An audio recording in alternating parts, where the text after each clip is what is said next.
Hello, guten Tag und grüß Gott.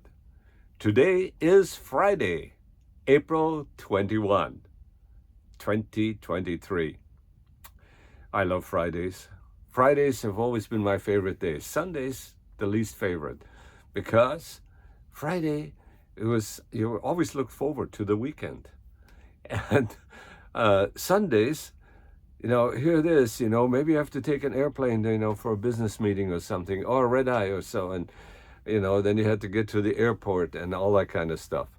So, anyway, Friday is a really wonderful day. So we're going to make a video right now about, well, it's not going to be about Friday, but I just want to talk about a couple of things. Probably the biggest thing in the news right now is that SpaceX tested a rocket. SpaceX, Elon's SpaceX company, and I think they call it Starship, the Starship, I guess, because it is, bigger than the Saturn V, and so it's a big deal. That it's a precursor, to sending not just people around the moon or back to the moon, but maybe something up to Mars. Well, the thing, what did they call that? They called it a sudden, unplanned end. I have my wife Marge here, and she's going to keep an eye on me because I also am going to talk about a very sensitive subject, and that is women. But let me get back to SpaceX, because the rocket blew up after about 4 minutes of flight. They blew it up. Evidently, they had to destroy it because there was no separation of the Right. booster from the spacecraft. But here it is on the Wall Street Journal. I'm not sure you can see that, but here it is. The rocket blew up. You see my eye back there. Anyway, so maybe a couple of things from the news. Well, wait, I have something to say about SpaceX. Oh, okay. Go ahead. The point of this test was to get the rocket up, get suborbital, and make it around to Hawaii and then dump in the ocean. Anything that got it off the pad and into the air was considered a success, because it's the first time they shot that rocket. And as it turned out, the stage didn't separate, so they had to blow it up over the Gulf of Mexico so that it didn't land or fall on land somewhere. But it was all very controlled, and it was done within the SpaceX parameters of success. It got off the pad, it got 39 miles up, and then they had to destroy it because it didn't disengage from its stage. There was something to that because when I remember watching it on TV, and when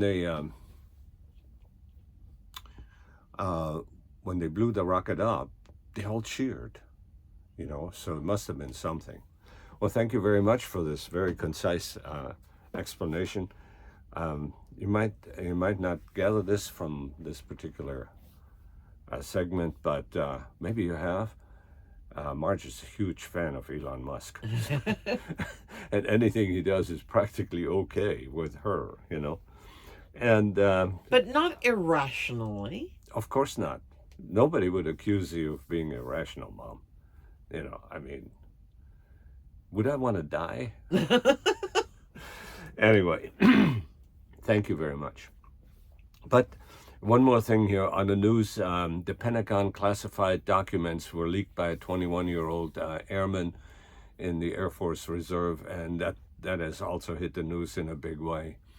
And our rains are finally seem to be coming to an end here in California, and the hot weather is coming back. And according to the newscasters or weathercasters, the La Nina has kind of petered out, coming to an end, but that also means that that the next year, that La Nina is always like a precursor to a La Nino, and a La Nino is a much bigger deal. El Nino. Yeah, that's right, because it's L when it's male, right? Right. So the heavy dude is about to come. So we'll see. What happens next fall, next spring, over the winter. I've been through an El Nino year before.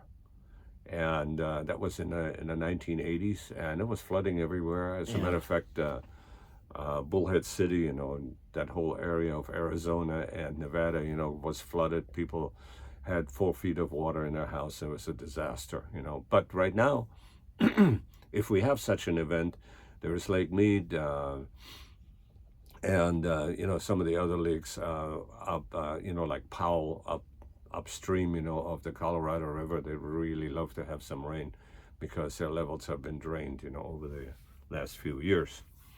Okay, so just one more news item. We get this local paper here, and I want to hold that up. And local to Washington. Yeah, local Washington paper. And I'm going to look at this again. I want to show you this paper because this is the front page, and it shows the annual Easter egg hunt, and definitely an excited kid. But what you may not have noticed and hadn't focused on is that on the side here, if you look at that article, it says Remington arrested for alleged weapons offense. If this isn't the irony of irony, it's pretty good. A guy by the name of Remington, the arms manufacturer's name. Well, there we go. So what is it that I really wanted to talk about? We're already 7 minutes into this video, and time is going fast. So I had a really interesting experience. We both had a really interesting experience this past weekend, and that is we met my granddaughter.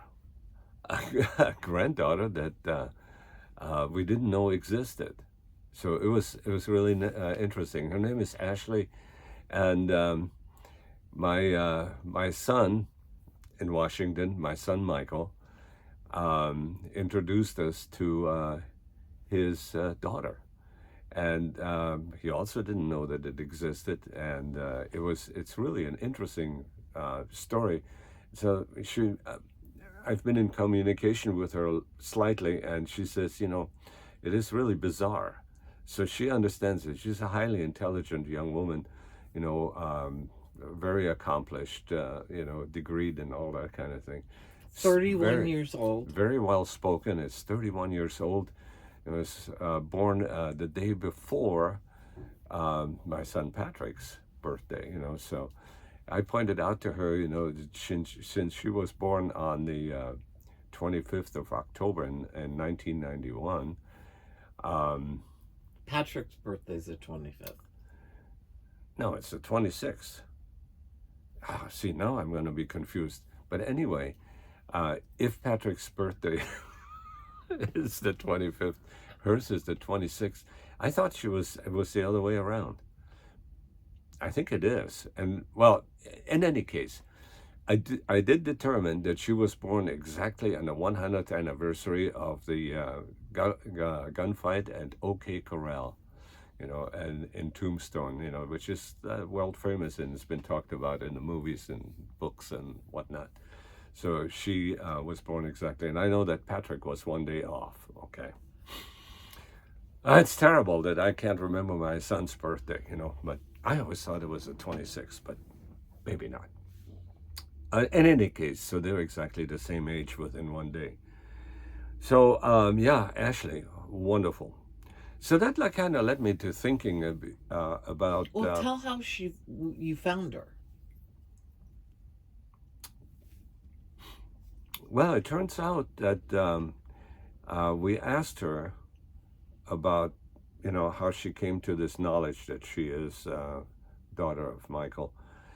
And it was interesting is that evidently she was told that she had a father that was estranged from the family, and I'm not sure. I'm kind of in icy territory there because I don't know exactly how that uh, transpired, but she was the one that initiated the DNA search because she thought that her not so good father was not her father for somehow.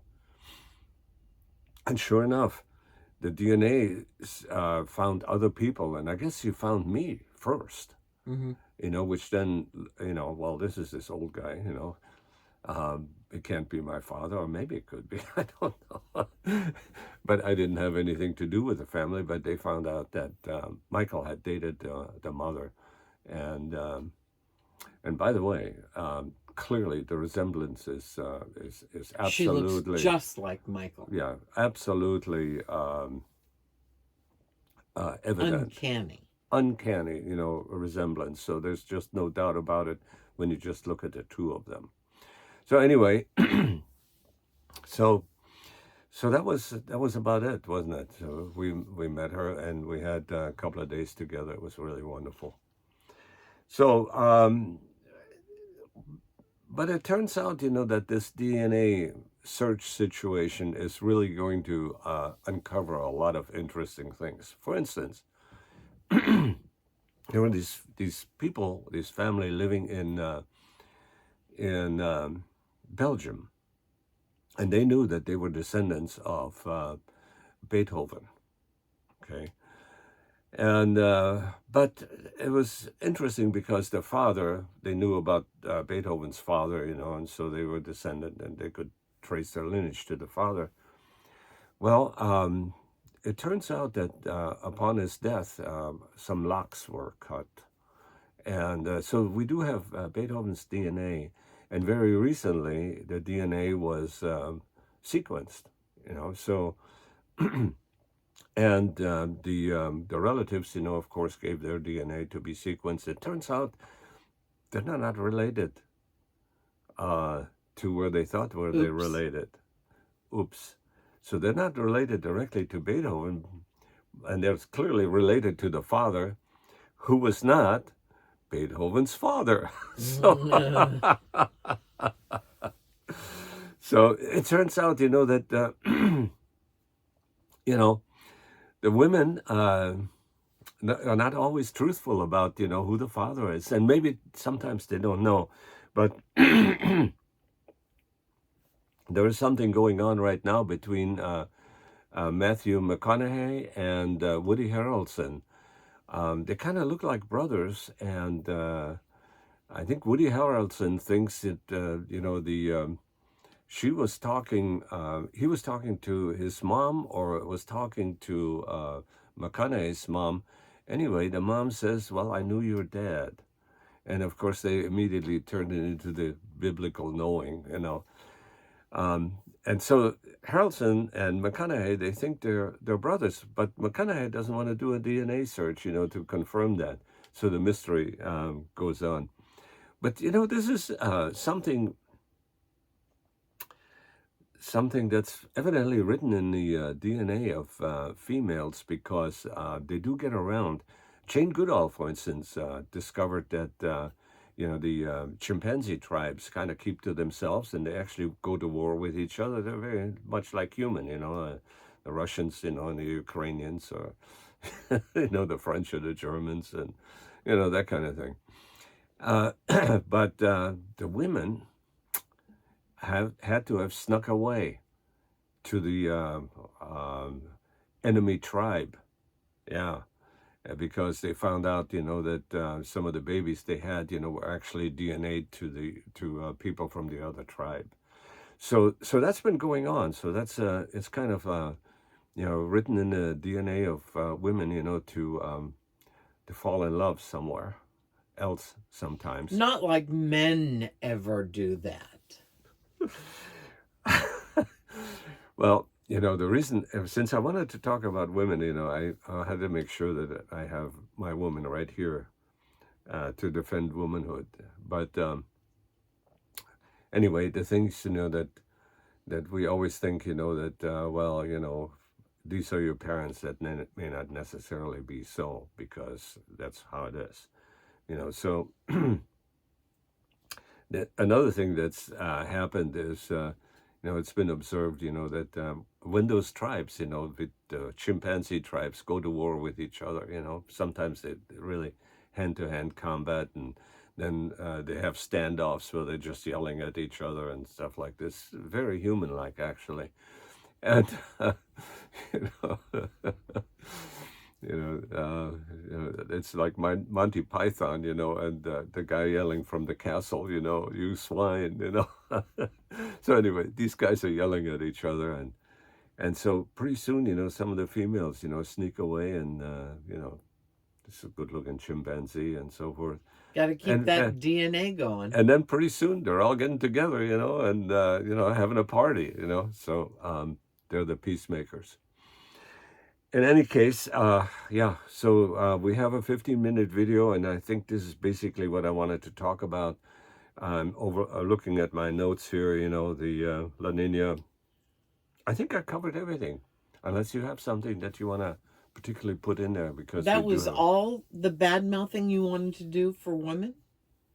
Well, I really didn't want to do any bad-mouthing. I just want to put out a cautionary note, that things are not always the way we think they are, Well, that's true. And, because the philandering of men is well known, right? I mean, that goes on all the time. But every once in a while, the other thing about women that I now remembered all of a sudden is when our son Patrick had his first or second birthday, with family would come over, Marge's family would come over, and I remember one of them saying, it's really important that you always say to the new child, he looks so much like his dad. Okay. So the women are keenly aware of what has been happening over the years, over Cousin the Jody said that. Yeah. So with this, I think I'll just conclude the video. Okay. Because what is there to be said except niceties about women, and how much you love me, and how much they're loved, and I told Marge, not too long ago, I said, hey, do you actually know that you look delicious to us? And they do. Anyway, with this, I bid you farewell. Auf Wiedersehen, so long, and we must infect the universe with us.